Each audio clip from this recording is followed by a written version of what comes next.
Maisha ni safari yenye milima na mabonde mengi.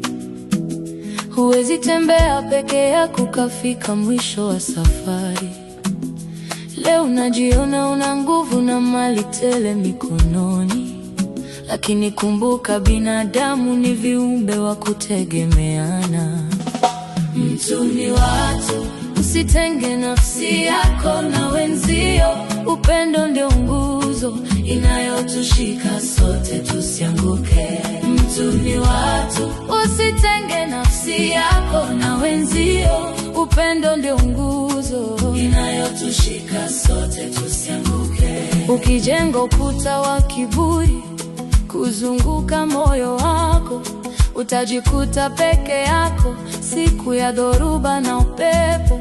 Fungua milango ya roho, karibisha wenye shida, maana mkono utoao ndio mkono unaobarikiwa zaidi. Mtu ni watu, usitenge nafsi yako na wenzio. Upendo ndio nguzo inayotushika sote tusianguke. Mtu ni watu, usitenge nafsi yako na wenzio. Upendo ndio nguzo inayotushika sote tusianguke.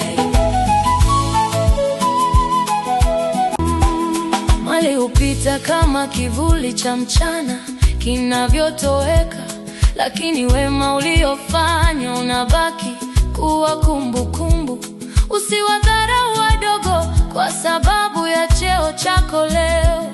Huwezi jua ni nani atakaye kushika mkono kesho. Mtu ni watu, usitenge nafsi yako na wenzio. Upendo ndio nguzo inayotushika sote tusianguke. Mtu ni watu, usitenge nafsi yako na wenzio.